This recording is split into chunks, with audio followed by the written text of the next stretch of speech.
नमस्कार विद्यार्थियों, कक्षा 10 में आपका स्वागत है। कल जो वीडियो आपने पढ़ा उसमें अपन जो हमारी जो पाठ्य पुस्तक भूगोल है उसका जो अध्याय 5 है उसकी समाप्ति की ओर अपन अग्रसर हो रहे। पाठ का नाम खनिज एवं ऊर्जा संसाधन, जिसमें से पिछले वीडियो में हम पढ़ रहे थे कि ऊर्जा के जो गैर परंपरागत जो स्रोत हैं उसमें आपने सौर ऊर्जा, पवन ऊर्जा, बायोगैस और ज्वारीय ऊर्जा के बारे में आपने अध्ययन किया। आज उसी चैप्टर को हम आगे बढ़ाते हुए इस वीडियो की जो शुरुआत है वो हम करेंगे भूतापीय जो ऊर्जा है उससे। फिर इसके बाद में हम जो खनिजों का जो संरक्षण है उसके बारे में हम क्या करेंगे, चर्चा करेंगे। तो आइए इसी वीडियो की शुरुआत हम करते हैं भूतापीय ऊर्जा से।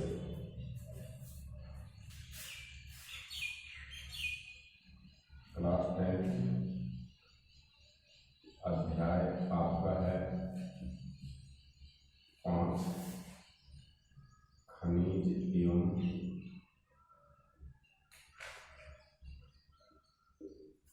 ऊर्जा संसाधन।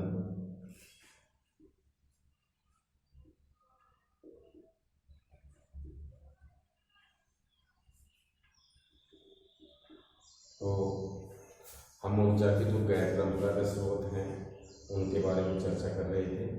तो यहीं से ऊर्जा के गैर परंपरागत स्रोतों में हम चर्चा करेंगे भूतापीय ऊर्जा की।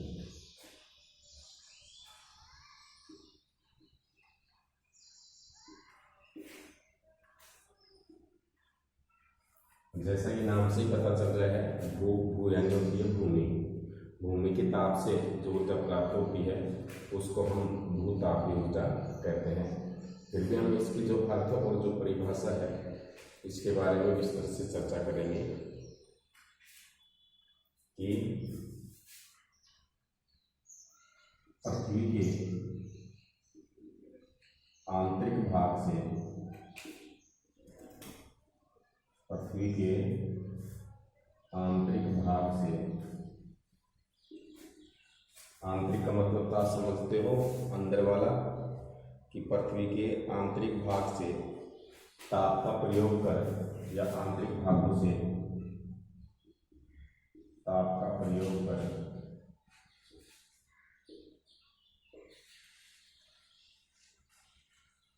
पृथ्वी के आंतरिक भागों से ताप का प्रयोग कर उत्पन्न की जाने वाली विद्युत को, उत्पन्न की जाने वाली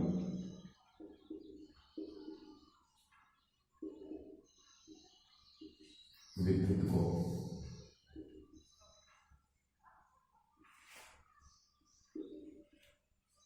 पृथ्वी के आंतरिक भागों से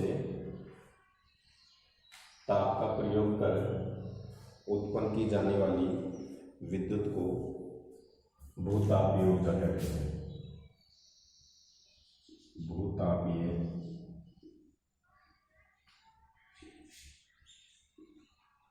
ऊर्जा कहा जाता है।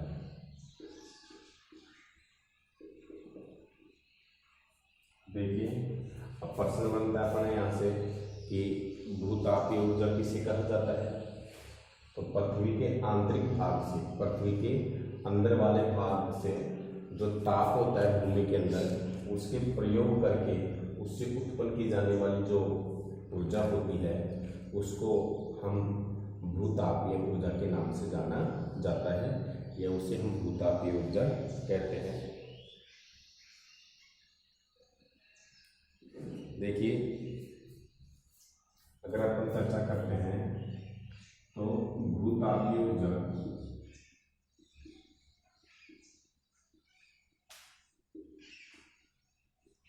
इसलिए अस्तित्व में होती है, इसलिए अस्तित्व में होती है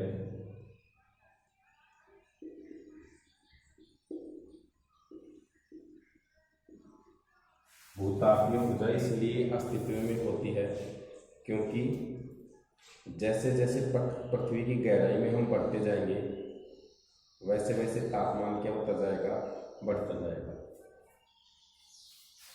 जैसे जैसे हम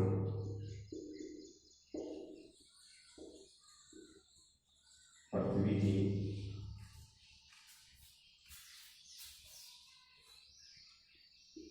गहराई में जाएंगे तापमान बढ़ता जाएगा।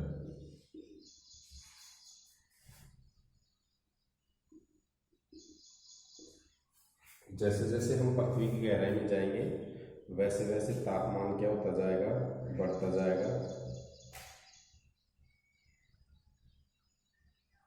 तो देखिए, तो कक्षा जो 9th है उसमें आपने पढ़ा भी होगा कि हम जैसे जैसे पृथ्वी के नीचे की साइड में जाते हैं तो तापमान उतना ही क्या होता जाता है, बढ़ता जाता है। जैसे जैसे हम धरातल से ऊपर की ओर जाते हैं तो तापमान क्या होता जाता है, घटता जाता है। कक्षा 9 में आपने जो जलवायु को प्रभावित करने वाले जो कारक हैं उनमें आपने पढ़ा भी होगा। तो इसी प्रकार से देखिए कि भूतापीय ऊर्जा अस्तित्व में क्यों होती है, इसलिए होती है कि जैसे जैसे हम धरातल से पृथ्वी की गहराई में जाते जाएंगे वैसे वैसे तापमान क्या होता जाता है, बढ़ता जाता है और उतना ही अधिक भूतापीय प्रवणता क्या होती है, इसमें अधिक होती है। देखिए, और ऐसे क्षेत्रों में भूमिगत जल चट्टानों से उष्मा का अवशोषण कर तप्त हो जाता है। ऐसे क्षेत्रों में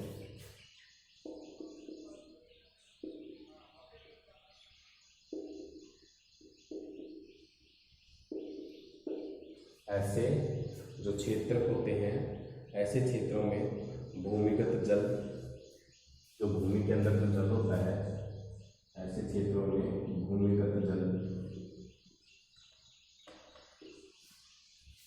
ऐसे क्षेत्रों में भूमिगत जो जल होता है चट्टानों से उष्मा का अवशोषण कर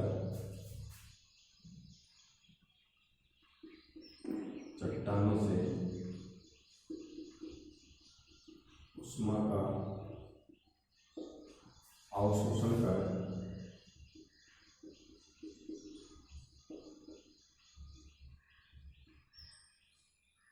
ऐसे क्षेत्रों में जो जल होता है, वो भूमिगत जो जल होता है वो उष्मा का क्या कर लेता है, अवशोषण कर गर्म हो जाता है, गर्म हो जाता है या तप्त हो जाता है, गर्म हो जाता है। और देखिए, यह इतना गर्म हो जाता है कि पृथ्वी की सतह की ओर उठता है। यह इतना तप्त हो जाता है, तप्त या इसको गर्म बोल देते हैं, यह इतना तप्त या गर्म हो जाता है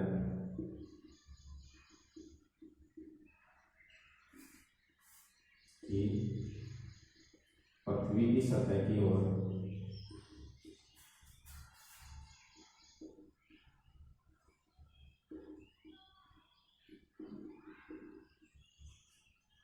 यह इतना तप्त और गर्म हो जाता है कि पृथ्वी की सतह की ओर उठता है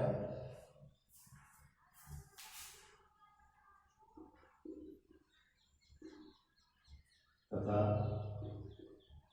भाप के रूप में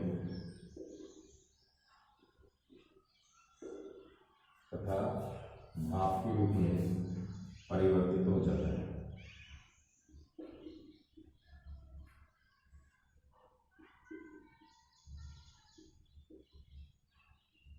तथा भाप के रूप में क्या हो जाता है, परिवर्तित हो जाता है।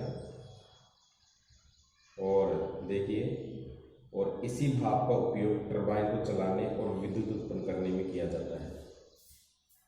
इसी भाप का उपयोग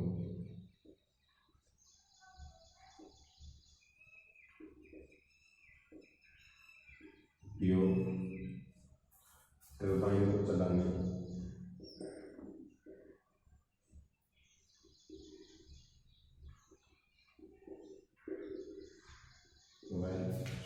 विद्युत उत्पन्न किया जाता है,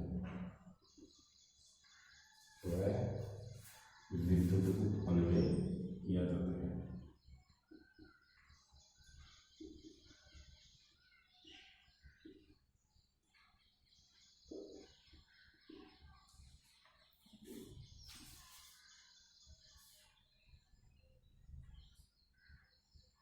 देखिए, तो एक बार आप इसको उतार लीजिए, मैं इसके ऊपर दोहरा देता हूँ कि भूतापीय ऊर्जा क्या है। तो सबसे पहले देखिए, इसकी जो डेफिनेशन है, परिभाषा है कि पृथ्वी के आंतरिक भाग से ताप का प्रयोग करके, कि पृथ्वी के अंदर वाले भाग से ताप का प्रयोग करके उत्पन्न की जाने वाली विद्युत को हम भूतापीय ऊर्जा के नाम से जानते हैं या भूतापीय ऊर्जा कहा जाता है। तो देखिए, भूतापीय ऊर्जा इसलिए अस्तित्व में आई कि जैसे जैसे हम पृथ्वी के अंदर की तरफ जाएंगे, गहराई में जाएंगे, वैसे वैसे पृथ्वी का जो तापमान है वो बढ़ता जाएगा।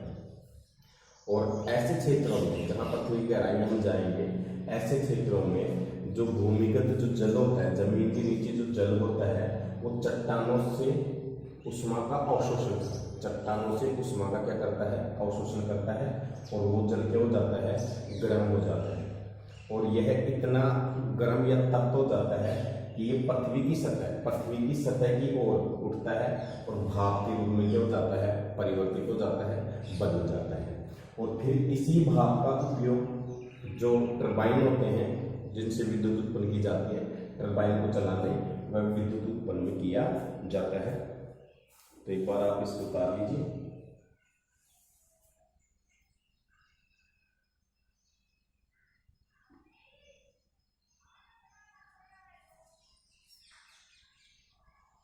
तो एक बार आप इसको जल्दी उतारो। और कई बार मैं बच्चों को बोलता हूँ कि क्या नाम है, आप वीडियो को रोजाना देखा करो, बहुत कम बच्चे देख रहे हैं, तो ऐसे तो आप पीछे रह जाओगे।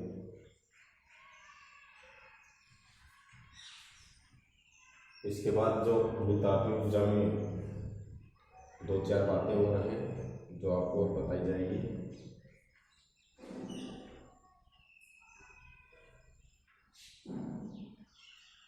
इसके बाद देखिए, हम जो चर्चा करते हैं कि भारत में लगभग 100 या 100 से अधिक गर्म पानी की क्या है, चश्मे हैं, गर्म पानी की क्या है, स्रोत हैं, जिनका विद्युत उत्पादन में प्रयोग किया जाता है। और आगे हम बात करते हैं, तो भूतापीय जो ऊर्जा है, इसको उत्पन्न करने या दोहन करने के लिए भारत में 2 प्रायोगिक परियोजनाएं क्या की गई हैं, शुरू की गई हैं। एक है हिमाचल प्रदेश के मणिकरण के निकट पार्वती घाटी में, और दूसरी जो लद्दाख है कश्मीर के अंदर, वहाँ पूंगा घाटी में क्या है, स्थित है। तो देखिए,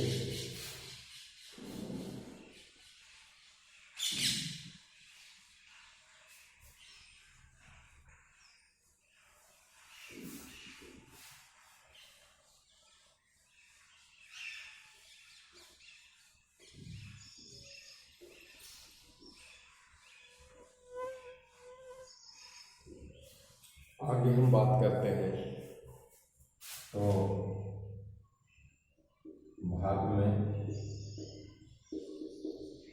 सैकड़ों की संख्या में, सैकड़ों का मतलब 100 हो गया ना, तो भारत में सैकड़ों की संख्या में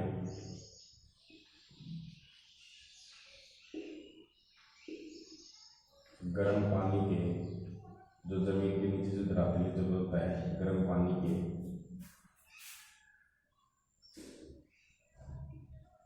चश्मे हैं,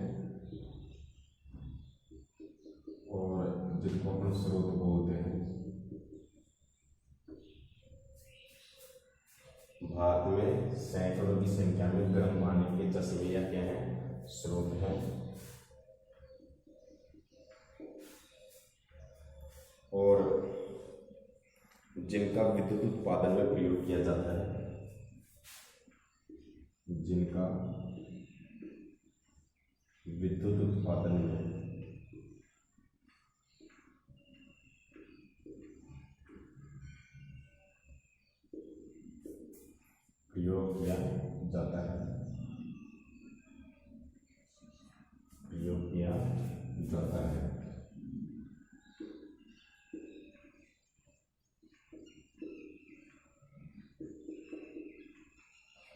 देखिए, हम आगे जो चर्चा कर रहे हैं कि जो भारत में है सैकड़ों की संख्या में 100 से भी अधिक गर्म पानी की क्या है चश्मे हैं। चश्मे का मतलब होता है स्रोत। जैसे मैंने बताया था ना, भूमि के अंदर जो जल होता है वो चट्टानों से उष्मा अवशोषित करके गर्म हो जाता है, भाप के रूप में परिवर्तित हो जाता है और फिर उसी भाप का प्रयोग टरबाइन को चलाने में, विद्युत ऊर्जा उत्पन्न करने में किया जाता है। तो इस प्रकार के भारत में सैकड़ों की संख्या में गर्म पानी की क्या है स्रोत है भूमि के अंदर, जिनका विद्युत उत्पादन में क्या किया जाता है, प्रयोग किया जाता है। आगे बात करते हैं आप कि भारत में भूतापीय ऊर्जा दोहन के लिए 2 प्रायोगिक परियोजनाएं शुरू की गई हैं। भारत में भूतापीय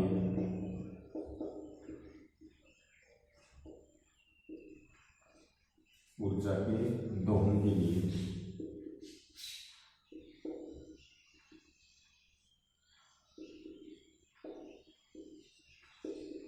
2 प्रायोगिक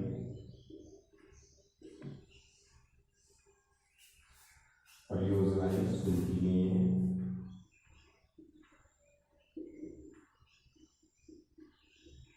दो प्रायोगिक परियोजनाएं शुरू की गई हैं।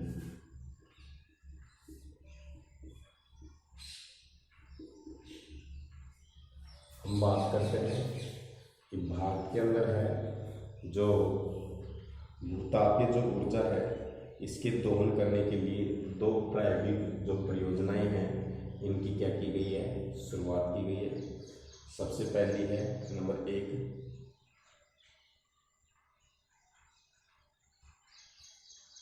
ये है कि हिमाचल प्रदेश में पहली परियोजना है, हिमाचल प्रदेश में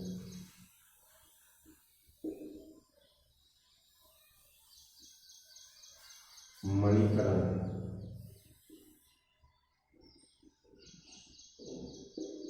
के पास पार्वती घाटी में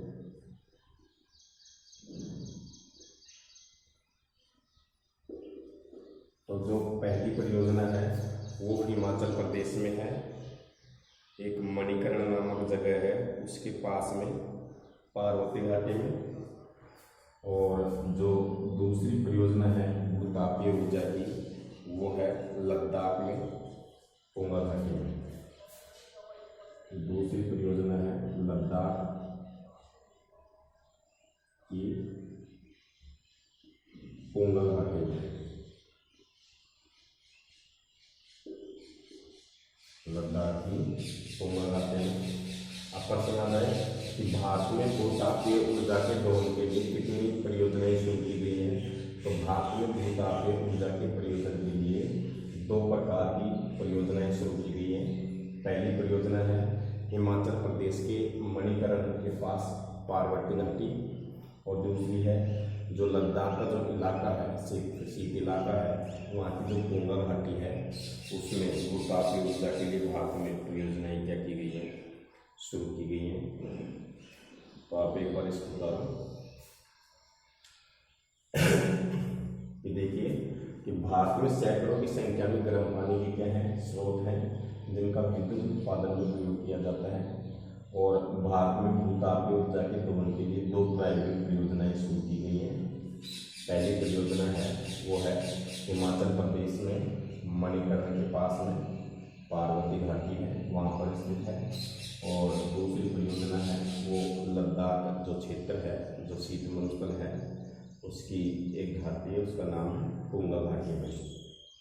तो एक बार आप इसको उतार करके फिर इसके बाद में पाठ का जो लास्ट टॉपिक है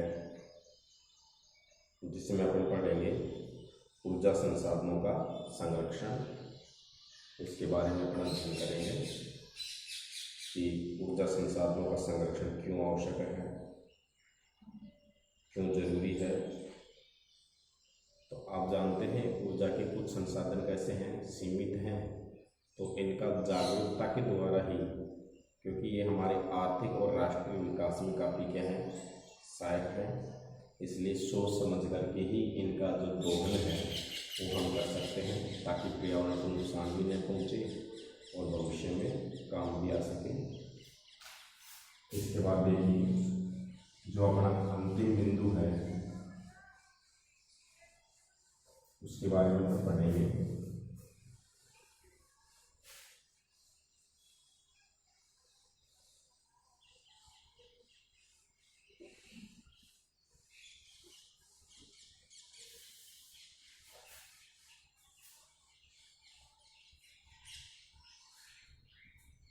कि ऊर्जा संसाधनों का संरक्षण।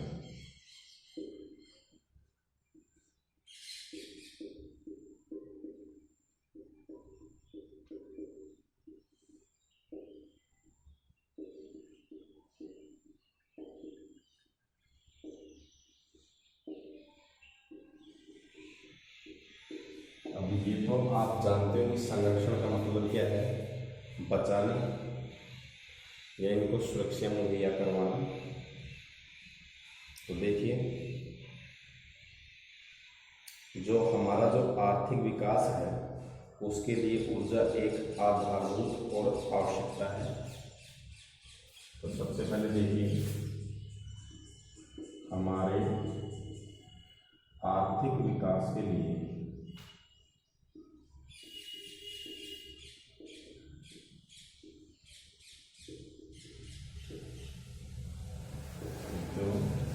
हमारा जो आर्थिक विकास है, हमारे आर्थिक विकास के लिए ऊर्जा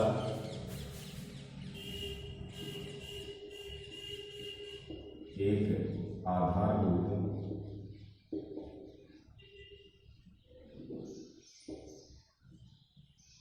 आवश्यकता है।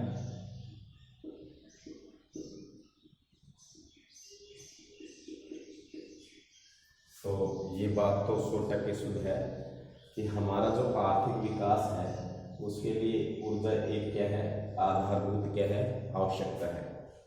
क्योंकि अगर ऊर्जा न हो तो आज जो हम विकास की जो प्रगति की तरफ जो हम बढ़ रहे हैं ये नामुमकिन है। क्योंकि बिगर ऊर्जा संसाधनों के बिगर जितने भी उद्योग धंधे हैं, परिवहन के साधन हैं, जो हम प्रगति और निरंतर विकास कर रहे हैं, ये सब क्या हो जाएगा, अवरुद्ध हो जाएगा, ये सब रुक जाएगा। इसलिए हमारे आर्थिक विकास के लिए ऊर्जा एक आधारभूत क्या है, आवश्यकता है। जब ऊर्जा की हमारे आर्थिक विकास के लिए आर्थिक क्षेत्र में जब ऊर्जा की हमारे को इतनी ज़्यादा ज़रूरत है, हमारे जीवन के अंदर इतना महत्वपूर्ण है, तो इस प्रकार के संसाधनों का संरक्षण करना भी हमारी क्या है, जिम्मेदारी है। तो देखिए, राष्ट्रीय अर्थव्यवस्था के प्रत्येक सेक्टर में राष्ट्रीय जो अर्थव्यवस्था है, राष्ट्रीय अर्थव्यवस्था के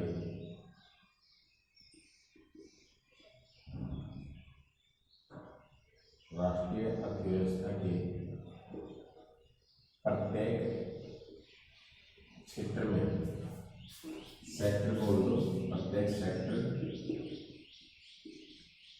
जिसको हम क्षेत्र बोलते हैं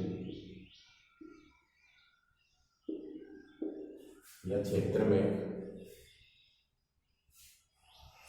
राष्ट्रीय अर्थव्यवस्था के प्रत्येक सेक्टर या क्षेत्र में, जैसे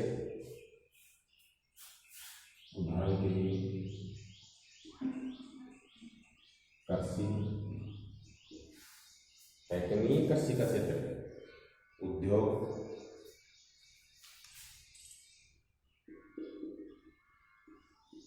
परिवहन,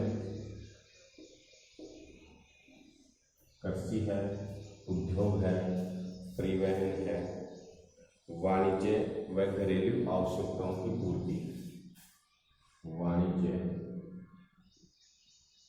व घरेलू आवश्यकताओं की पूर्ति,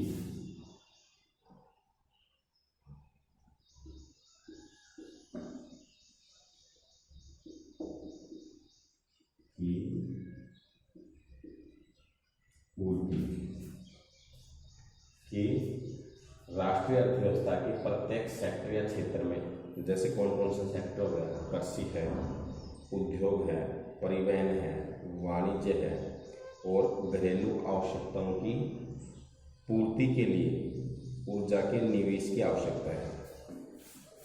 पूर्ति के लिए ऊर्जा के निवेश की आवश्यकता है। ऊर्जा के निवेश की आवश्यकता है।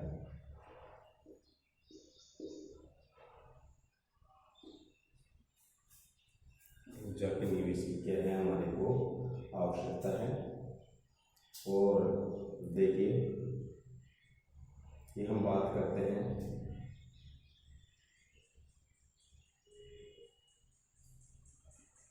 कि जब हमारा देश आज़ाद हुआ, देश की आज़ादी के बाद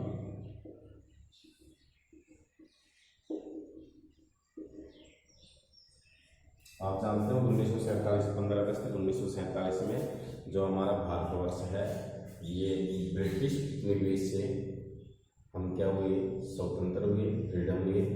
और उसके बाद में देखिए कि देश की आज़ादी के बाद में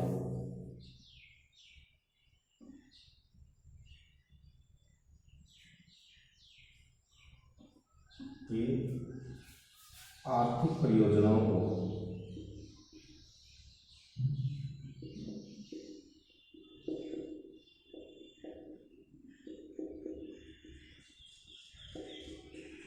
चालू रखने के लिए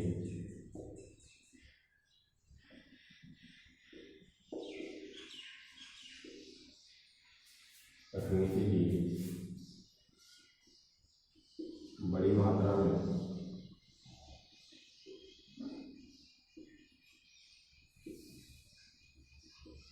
ऊर्जा, जब हमारा देश आज़ाद हुआ तो आज़ादी के बाद में आर्थिक परियोजनाओं को चालू रखने में ऊर्जा की बड़ी मात्रा की आवश्यकता थी। चालू रखने के लिए बड़ी मात्रा में ऊर्जा की आवश्यकता थी।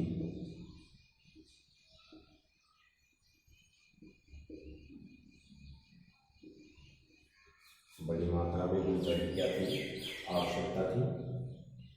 और आज पूरे देश में ऊर्जा के सभी प्रकारों का उपयोग धीरे धीरे बढ़ रहा है।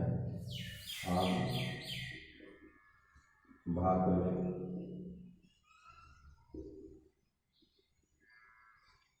ऊर्जा के आज की युग की बात करते हैं तो आज भारत में ऊर्जा के सभी प्रकारों का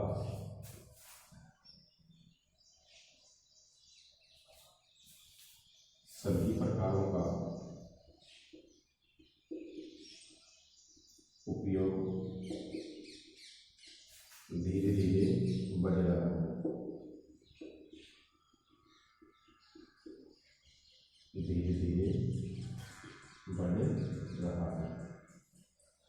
तो ऊर्जा के सभी प्रकार हैं, चाहे वो जितना भी खनिज हैं, परंपरागत स्रोत हैं, गैर परंपरागत स्रोत हैं। तो देखिए इस पृष्ठभूमि में ऊर्जा के विकास के लिए सतत पोषणीय विकास की आवश्यकता है। ऊर्जा के विकास के लिए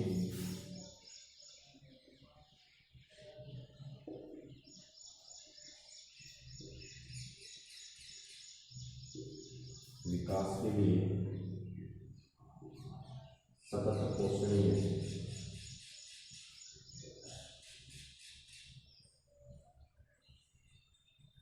विकास की आवश्यकता है।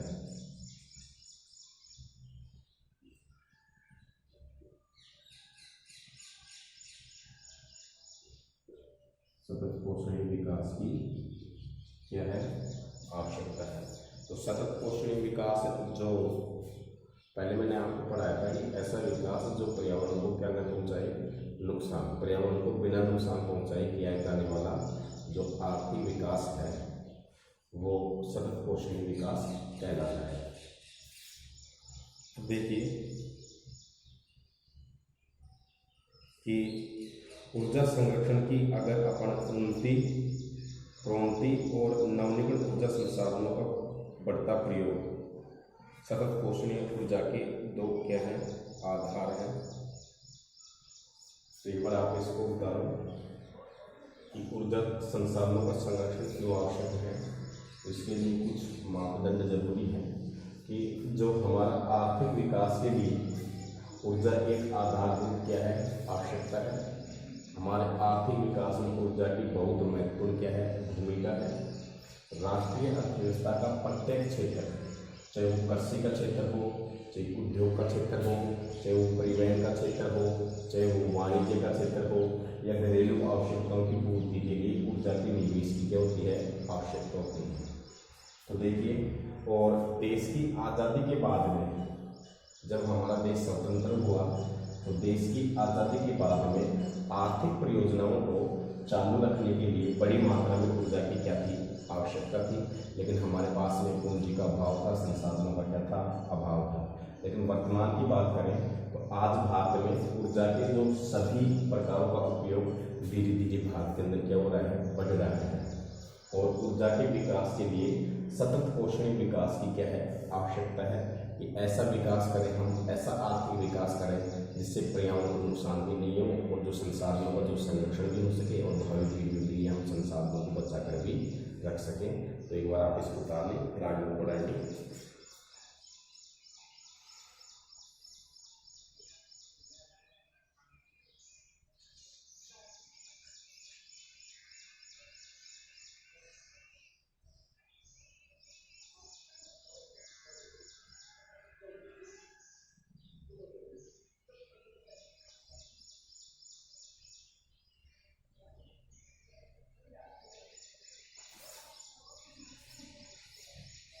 तो एक बार आप इसको उतारो। इसके बाद में हम बात करते हैं कि सतत पोषणीय ऊर्जा के दो आधार हैं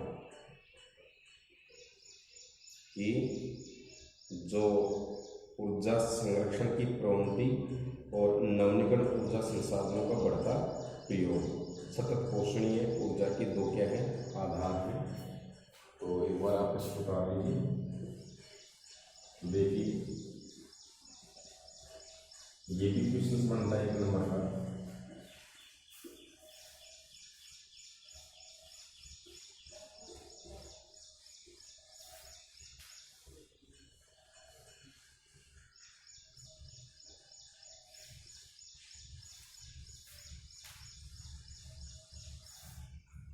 कि सतत पोषणीय ऊर्जा के दो आधार हैं, सतत पोषणीय ऊर्जा के दो आधार हैं।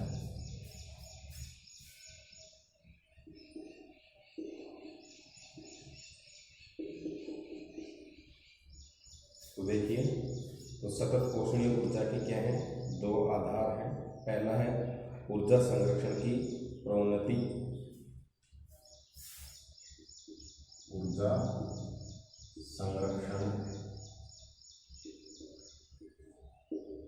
की जो प्रोन्नति है, ऊर्जा संरक्षण की प्रोन्नति। और इसके बाद में अगर हम बात करते हैं और नवीनीकरण ऊर्जा संसाधनों का बढ़ता प्रयोग, नवीनीकरण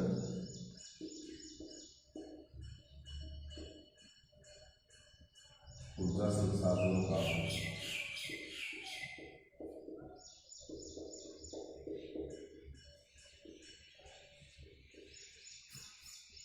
बढ़ता प्रयोग।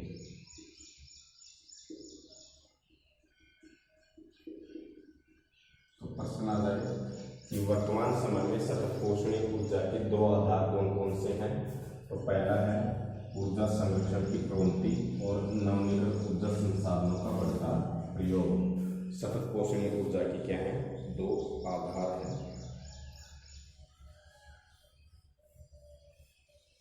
देखिए, तो इस प्रकार से हम चर्चा करते हैं कि भारत अगर बात करते हैं कि वर्तमान में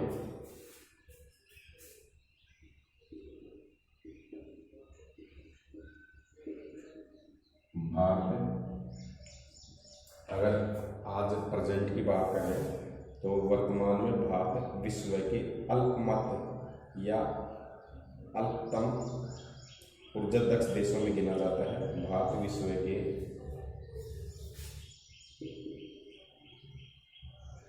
ऊर्जा दक्ष देशों में गिना जाता है।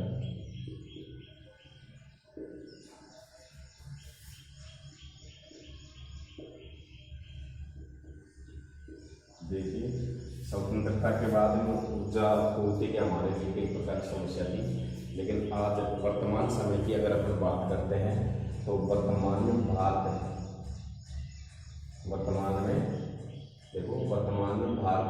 ऊर्जा दक्ष देशों में गिना जाता है। ऊर्जा के वर्तमान में भारत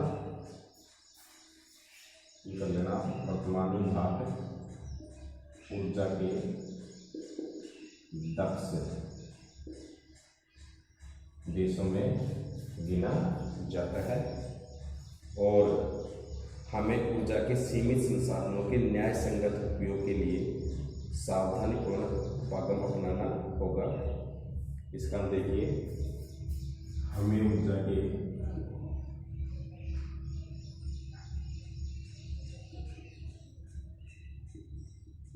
सीमित, आज का जो युग है, हमें ऊर्जा के सीमित संसाधनों के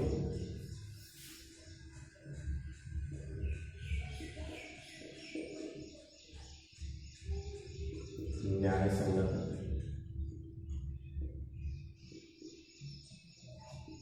सावधानीपूर्ण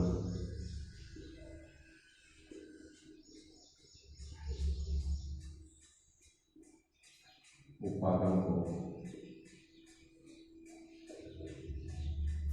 अपनाना होगा।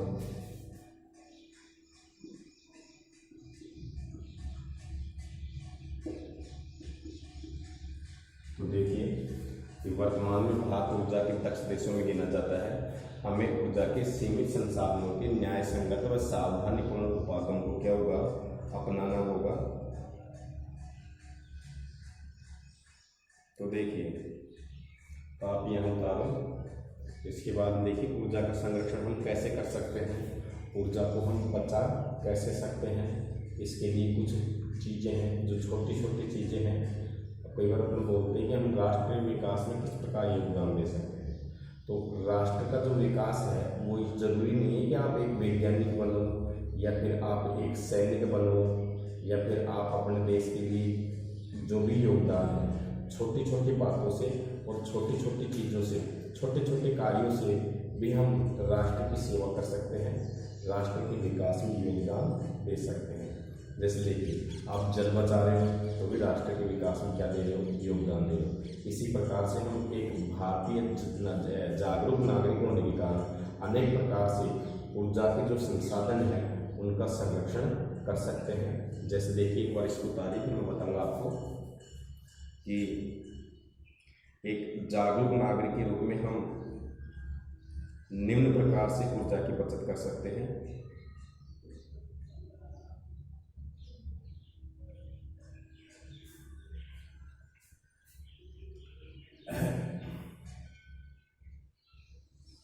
तो देखिए,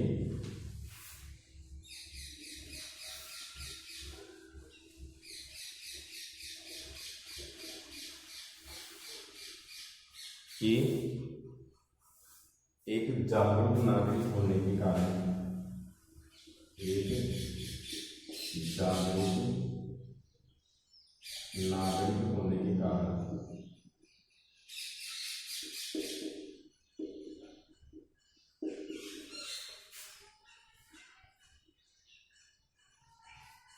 कि एक जागरूक नागरिक होने के कारण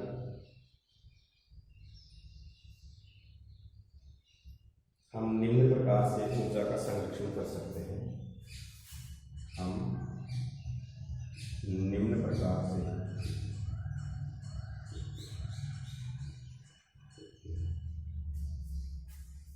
ऊर्जा का संरक्षण कर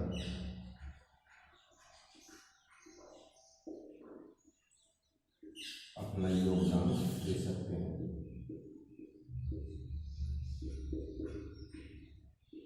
अपना योगदान दे सकते हैं। जैसे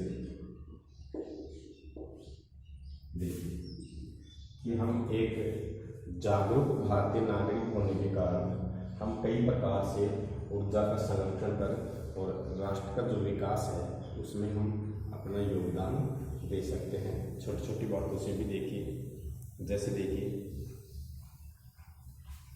निजी वाहन की अपेक्षा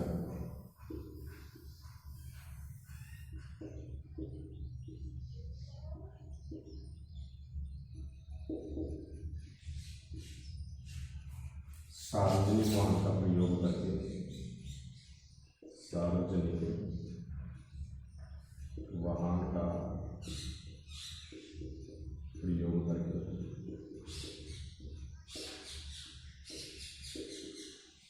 पहला योगदान दीजिए कि निजी वाहन की अपेक्षा हम सार्वजनिक वाहन का प्रयोग करके। दूसरा, जब बिजली का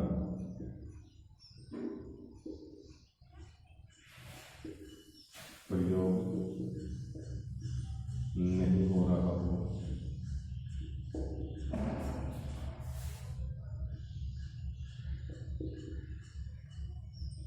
बिजली बंद रखिए।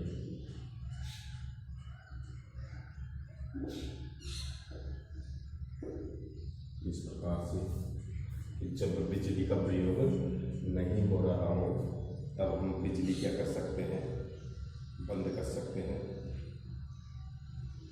इसके बाद में देखिए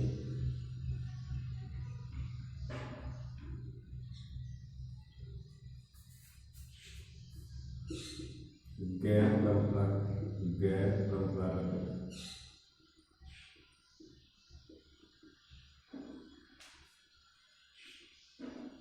ऊर्जा संसाधनों का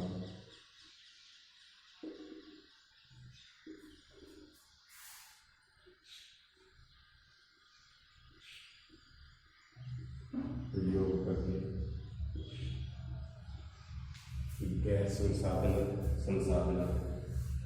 गैर जो संसाधन है ऊर्जा के गैर परंपरागत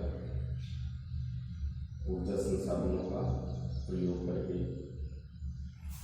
इसके बाद में है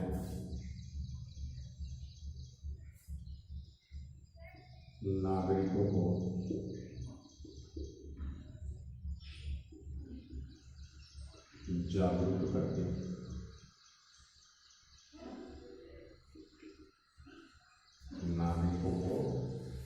जागरूक करके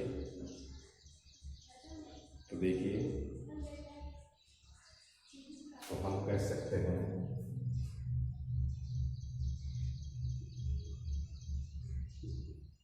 ऊर्जा की बचत ही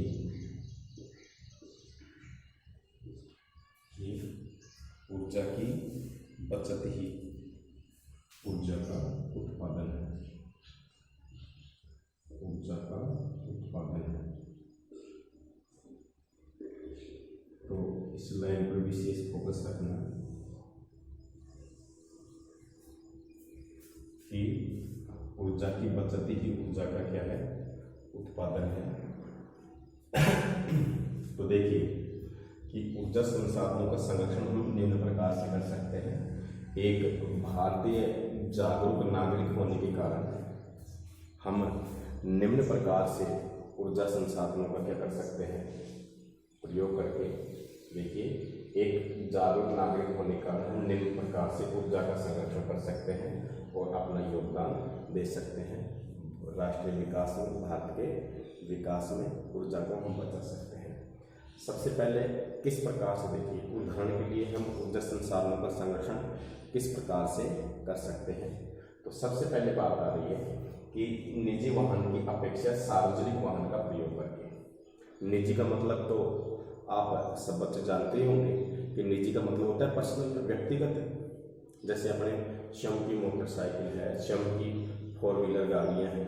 आज देखिए, आज वर्तमान का ऐसा युग है कि संचार और परिवहन के क्षेत्र में इतनी प्रगति हुई है कि आज प्रत्येक घर में मोटरसाइकिल या कोई भी अपना 4 व्हीलर है, जो भी गाड़ियाँ हैं वो आपको पर्सनल मिल जाएगी। हर परिवार में लगभग गाड़ी और मोटरसाइकिल आपको प्राप्त हो जाएगी। अगर आपको कहीं जाना है, आना है, मान लो आपको आपके नज़दीकी क्षेत्र या नज़दीकी शहर में कहीं जाना है, तो आप अपना पर्सनल वाहन लेकर जाओगे, मोटरसाइकिल हो गई या फिर आपकी कोई गाड़ी होगी, वो लेकर जाओगे आप। तो उसमें जो ईंधन है, चाहे वो गैस है, चाहे पेट्रोल है, चाहे वो डीजल है, तो वो जलेगा नहीं जलेगा। तो इस प्रकार से देखिए कि अगर आपको आपके क्षेत्र या शहर में किसी भी प्रकार का अगर कोई काम होता है तो आप निजी वाहन न ले जा करके जो सार्वजनिक जो वाहन है उसका प्रयोग कर सकते हैं। जैसे सरकारी रोडवेज बसें हैं, सरकारी जो ग्रामीण बसें हैं, या फिर आप 5 या 7 व्यक्ति मिलकर के एक साथ जा रहे हो कहीं, तो उससे ईंधन की क्या होगी, बचत होगी। तो ऊर्जा संसाधन बचेगा कि नहीं बचेगा, जो ऊर्जा जो ईंधन खनिज है वो बचेगा कि नहीं बचेगा। ऐसे देखिए, अगर प्रत्येक व्यक्ति, मान लो 10 व्यक्ति हैं, उदाहरण के लिए कितने व्यक्ति हैं, 10, और 10 व्यक्ति मान लो 50 किलोमीटर कहीं जा रहे हैं, तो मान लो अगर एक वाहन मान लो जैसे 8 लीटर पेट्रोल या डीजल क्या करता है, ग्रहण करता है, तो 10 वाहन कितना लीटर हो गया, 80 लीटर। और अगर एक सार्वजनिक गाड़ी या सार्वजनिक रोडवेज वगैरह है, उसमें ही 50 व्यक्ति 10 व्यक्ति बैठ करके जा रहे हैं, तो 8 लीटर में क्या चल रहा है, काम चल रहा है।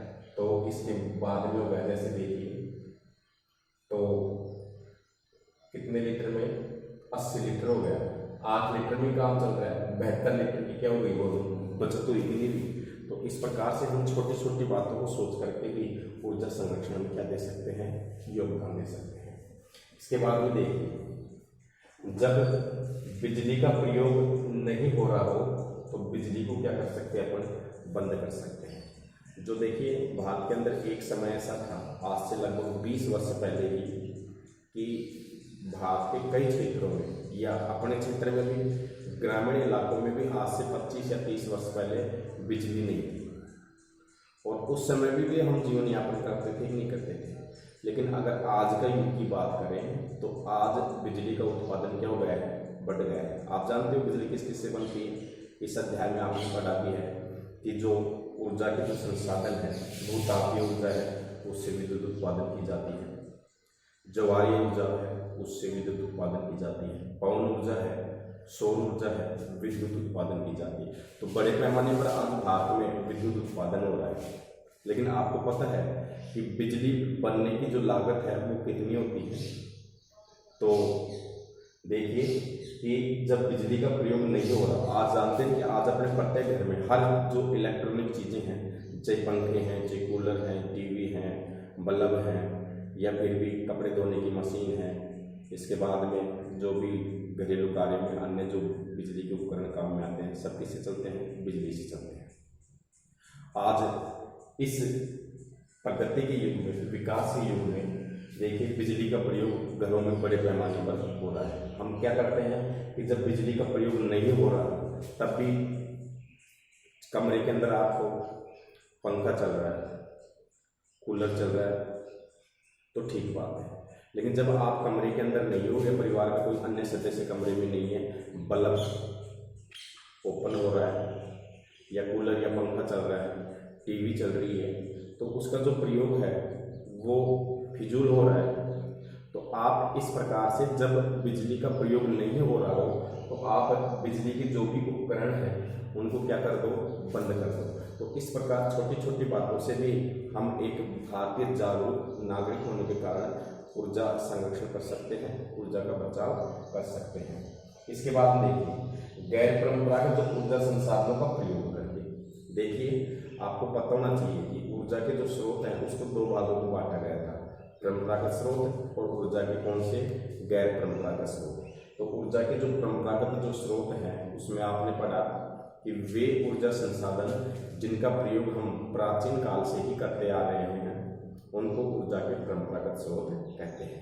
जैसे खनिज ईंधन है, गैस, पेट्रोल, डीजल, केरोसिन, कोयला, इनका प्रयोग हम प्राचीन काल से ही करते आ रहे हैं। तो प्रकृति के अंदर क्या है, ये सीमित है और इनका दोहन भी आसानी से नहीं हो पाता है, खर्चा काफ़ी ज़्यादा आता है और ये पर्यावरण को क्या पहुंचाते हैं, नुकसान पहुंचाते हैं और पर्यावरण के अनुकूल नहीं है। तो इस प्रकार से हम ऊर्जा की जो गैर परंपरागत जो स्रोत है जिनका प्रयोग हम कुछ समय से ही करने लगे हैं अपने विकास के स्तर के आधार पर, जैसे सौर ऊर्जा है, पवन ऊर्जा है, बायोगैस है, भूतापीय ऊर्जा है, इनका जब हम प्रयोग करने लगे हैं तो सौर ऊर्जा, पवन ऊर्जा फ्री की है कि नहीं है, असीमित है ना, सीमित थोड़ी है और ये पर्यावरण के क्या है, अनुकूल भी है, इनसे पर्यावरण प्रदूषण भी नहीं होता है।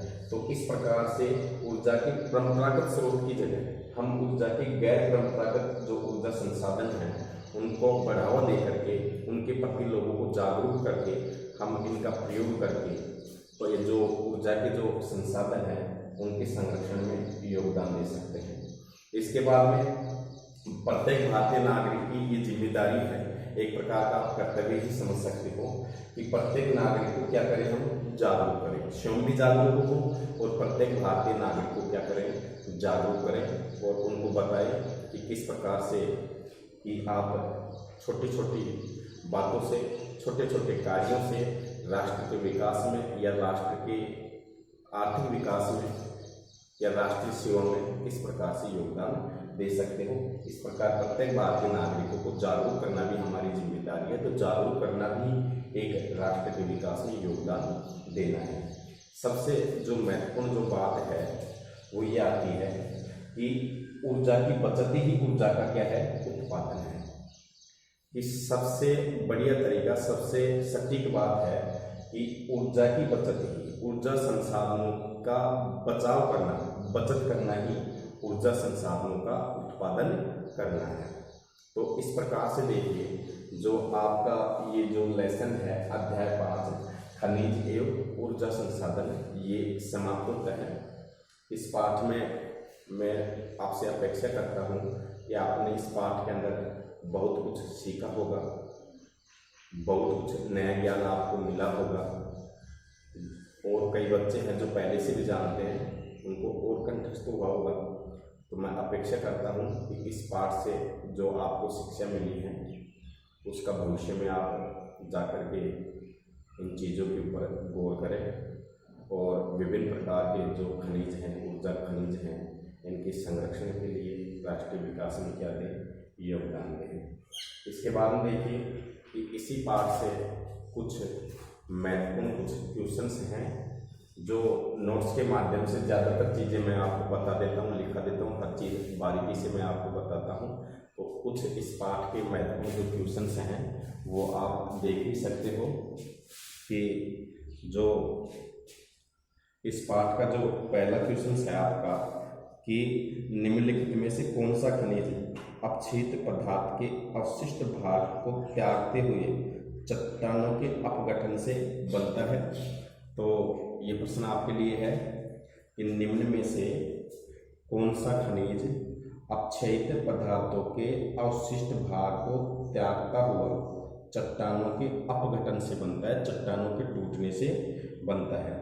कोयला है, बॉक्साइट है, सोना है, जस्ता है। तो आप कमेंट में मेरे को बताना कि इसमें से कौन सा खनिज आएगा। सेकंड नंबर पर है कि झारखंड में स्थित जो कोडरमा जो क्षेत्र है निम्नलिखित में से किस खनिज के लिए अग्रणीय उत्पादक है। कि झारखंड में स्थित कोडरमा किस खनिज के लिए अग्रणीय उत्पादक है। तो इसमें आ जाएगा आपका अभ्रक। तो 4 ऑप्शन है इसमें, बॉक्साइट है, अभ्रक है, लोहा एस्क है, तांबा है। तो झारखंड का जो कोडरमा है वो अभ्रक खनिज के लिए अग्रणीय है। तो अभ्रक आपका आंसर हो जाएगा इसमें। इसके बाद क्वेश्चन नंबर 3 है निम्नलिखित चट्टानों में किस चट्टान के इस तरह से खनिजों का निक्षेपण और संचयन होता है। तो इसमें आ जाएगी तलछटी चट्टानें हैं, आग्नेय चट्टान है, कांकरी चट्टान है। इसके अलावा अगर बात करते हैं तो इनमें से कोई नहीं, तो इसमें आपकी आ जाएगी आग्नेय चट्टानें। इससे आग्नेय चट्टानों के इस तरह से खनिजों का निक्षेपण और संचयन होता है। इसके बाद में जो परमाणु खनिज है, अणु खनिज हैं, उसके बारे में आपने पढ़ा कि जो केरल की जो मोनोजाइट जो रेत है वहाँ किस प्रकार के खनिज पाए जाते हैं। परमाणु खनिज पाए जाते हैं तो थोरियम पाया जाता है। तो आपके आंसर है कि मोनोजाइट रेत में निम्नलिखित में से कौन सा खनिज पाया जाता है। तो खनिज तेल नहीं पाया जाता, यूरेनियम नहीं है, कोयला नहीं है। तो कौन सा अणु खनिज पाया जाता है केरल की मोनोजाइट रेत के अंदर। मैंने लिखाया था और अंडरलाइन भी करवाई थी, तो उसमें आता है आपका इसमें थोरियम। इसके बाद में कुछ छोटे क्वेश्चन हैं जो लगभग मैंने आपको लिखा भी दिए और पढ़ा भी दिए। जैसे देखिए कि लोहे और अलोहे खनिज क्या है। इस शब्द में आपको आंसर देना है कि लोहे और अलोहे खनिज क्या है। तो देखिए, तो मैंने बताया आपको कि खनिज दो भागों में वर्गीकृत किया गया है खनिजों को मुख्य रूप से। या अपने तीन भाग भी ले सकते हैं, धात्विक खनिज, अधात्विक खनिज और ऊर्जा खनिज। तो जो धात्विक खनिज है उसको दो भागों में बांटा, लोहे और अलोहे खनिज। तो सबसे पहले धात्विक खनिज, वे खनिज जिसमें धातु का अंश पाया जाता है। कौन सा खनिज कहलाता है? धात्विक खनिज कहलाता है। धात्विक खनिजों को भी दो भागों में बांटते हैं, लोहे और अलोहे की चर्चा कर रहे हैं। तो लोहे खनिज जिसमें लोहांश की मात्रा पाई जाती है तो वो कहलाता है लोहे खनिज, और जिसमें लोहांश की मात्रा नहीं पाई जाती है वो कहलाता है अलोहा खनिज। तो कौन कौन से हैं उदाहरण आप देख सकते हैं।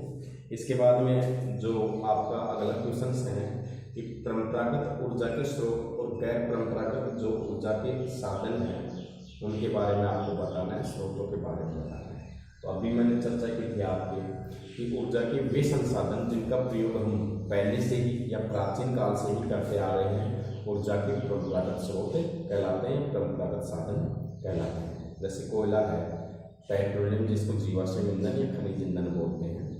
इसके अलावा प्राकृतिक गैस है। ऊर्जा के जो गैर परंपरागत जो स्रोत हैं उनका प्रयोग हम कुछ समय से ही करने लगे हैं। जैसे पवन ऊर्जा है, सौर ऊर्जा है, बायोगैस है, भूतापीय ऊर्जा है, ये सारी चीज़ें हैं। इसके बाद में जो आपका क्वेश्चंस हैं कि खनिज क्या है, तो खनिज के बारे में पूछ रहा है। तो पाठ की शुरुआत ही खनिज से हुई है कि भाई खनिज है क्या। तो ये तो आप बता सकते हो खनिज की परिभाषा क्या है, खनिज किसे कहते हैं। तो देखिए कि खनन क्रिया के द्वारा भूगर्भ से निकाले जाने वाले पदार्थ, जो हमारी खनन क्रिया के द्वारा भूगर्भ से निकाले जाने वाले पदार्थ, भौतिक पदार्थ या रासायनिक पदार्थ जो मानव के लिए क्या हो उपयोगी, क्या कहलाते हैं? खनिज कहलाते हैं। तो देखिए, और खनिजों की जो एक निश्चित आंतरिक होती है, संरचना होती है, और ये प्रकृति में अनेक रूपों में पाए जाते हैं। ये हीरे की तरह कठोर भी हो सकते हैं और चूने की तरह क्या हो सकते हैं, नरम भी हो सकते हैं। इसके बाद में जो अगला क्वेश्चन है आपका वो आता है कि आग्नेय तथा कायांतरित चट्टानों में खनिजों का निर्माण किस प्रकार होता है। आग्नेय तथा कायांतरित चट्टानों में खनिजों का निर्माण किस प्रकार से होता है। तो सबसे पहले देखिए कि जो आग्नेय तथा कायांतरित चट्टानों में देखिए खनिज दरारों में, जोड़ों में, भ्रंशों में और विद्रों में मिलते हैं, और छोटे जमाव सिराओं के रूप में, वृहद जमाव परत के रूप में भी पाए जाते हैं। इनका जो निर्माण है वो अधिकतर उस समय होता है जब ये तरल या गैसीय अवस्था में दरारों के सारे भूपृष्ठ की ओर धकेले जाते हैं और ऊपर आते हुए ये क्या हो जाते हैं, ठंडे हो जाते हैं। और जैसे जस्ता है, तांबा है, जिंक है, सीसा है, इसी प्रकार के क्या हैं, खनिज हैं। इसके बाद आता है कि हमें खनिजों के संरक्षण की आवश्यकता क्यों है। तो देखिए, तो जो ये ये टॉपिक जो अभी जो मैंने आपको पढ़ाया है, ये सारा खनिजों के संरक्षण की आवश्यकता क्यों है? क्योंकि खनिज क्या है? सीमित है। राष्ट्रीय विकास में खनिजों का आधारभूत क्या है? महत्व है। और प्रत्येक सेक्टर में खनिज क्या है? उपयोगी है। और इस कारण से खनिजों का जो संरक्षण है वो करना हमारे लिए क्या है? जरूरी है। जो इस टॉपिक के अंदर आपने पढ़ाया। इसके बाद में आता है कि भारत में कोयले के वितरण का वर्णन कीजिए।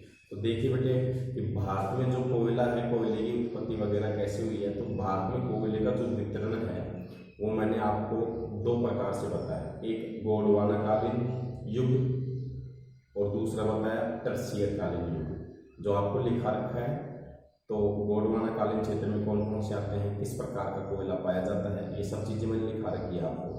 और दूसरा टर्शियर कालीन युग है, उसमें जो भी कोयले का जो प्रकार मिलता है, कौन कौन से क्षेत्रों में मिलता है, ये आपको। इसके बाद में आता है कि भारत में सौर ऊर्जा का भविष्य उज्ज्वल क्यों है। कि भारत में देखिए, भारत एक उष्णकटिबंधीय जलवायु वाला क्या है? देश है। और इस कारण से यहाँ वर्ष भर धूप पाई जाती है या धूप पड़ती है। इस कारण से भारत के अनेक ऐसे क्षेत्र हैं जहां सौर ऊर्जा की प्रचुर क्या है? भंडार है। और जहां से हम सौर ऊर्जा का उपयोग कर सकते हैं। तो आने वाले समय में जो ऊर्जा का जो गैर परंपरागत जो स्रोत है सौर ऊर्जा, भारत में प्रचुर मात्रा में इसकी क्या है? भंडार है। इस कारण भारत में सौर ऊर्जा का भविष्य क्या है? उज्ज्वल है।